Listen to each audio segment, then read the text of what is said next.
Welcome back to Ms. World Traveler in Rhode Island. Last segment, we had a quick look around Providence, and this week we're exploring Newport, famous for the summer residences of the rich and powerful. Mirror, mirror on the wall, which is the grandest of them all?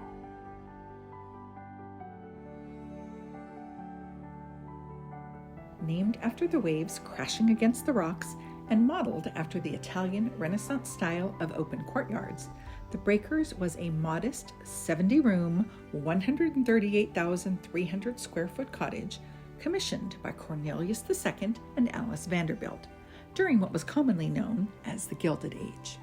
It sat on a 13-acre bluff overlooking the Atlantic Ocean, and at the time of its construction, between 1893 and 1895, it was the epitome of European craftsmanship and modern technology.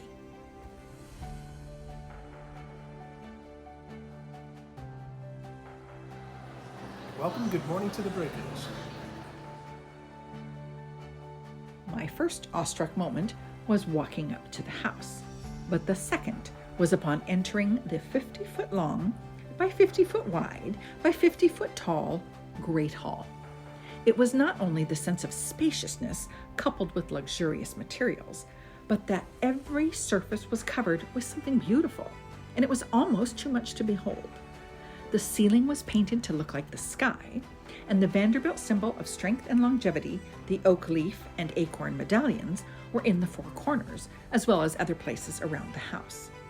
This was obviously a place for entertaining, but I could also imagine the children sliding down the grand staircase on silver trays.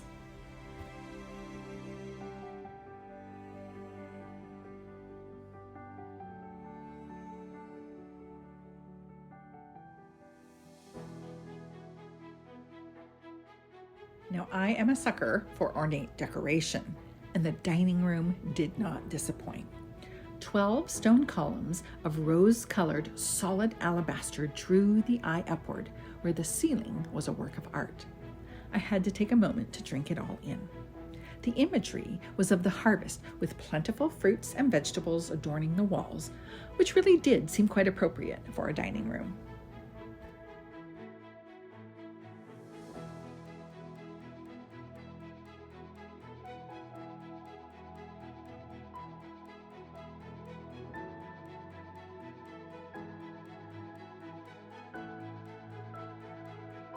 Notable for its many different natural stones, the billiard room's mosaics on the ceiling spoke to me. I'm sure there was an interesting story of how the artisans, who were brought in from Europe, hand set the intricate design overhead and kept the pieces from falling off. I just don't know it. It must be the curiosity in me that wants to know how things were made.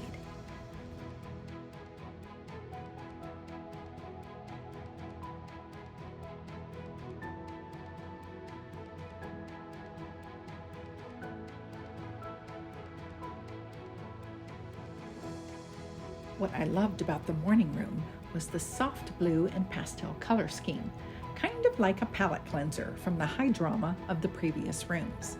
Just as ornate, but with a feminine feel, the ceiling was an allegorical ode to the four seasons, with the corners of the room featuring muses painted on platinum leaf panels.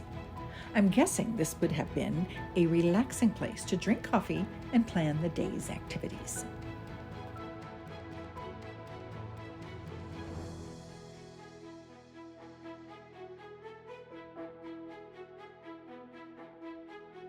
Backdrop for family weddings and debutante parties, the music room's ceiling celebrates great composers, while the French Baroque-style furnishings were reminiscent of the Paris Opera House, which is not surprising when the room was actually constructed in France, disassembled, shipped to America, and reassembled inside the Breakers.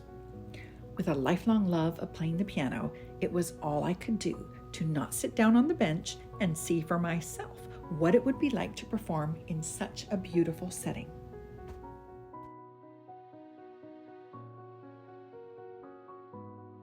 With a restrained elegance in comparison to the lavish public spaces, the bedrooms were no less luxurious. Silk wall coverings, carved walnut furniture, intercoms, and large marble bathrooms would have been the height of style in the early 1900s.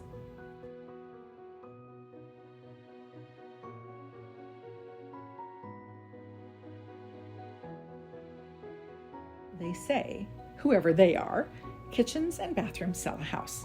But that is not really the case with period houses. These rooms are typically the most dated looking and don't fit with our contemporary lifestyle. For example, the kitchen was away from the living spaces as a fire deterrent and to keep out cooking smells and noise, which is hard for us to understand when today we think of the kitchen as the heart of the home.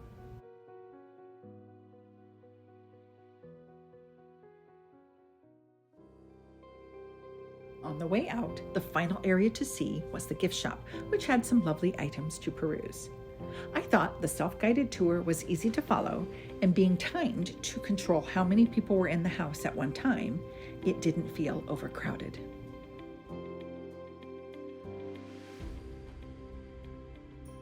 A ticket costs $32 unless you get a package deal to visit more than one house, which I did.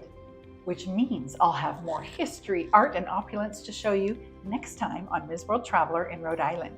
Stay tuned.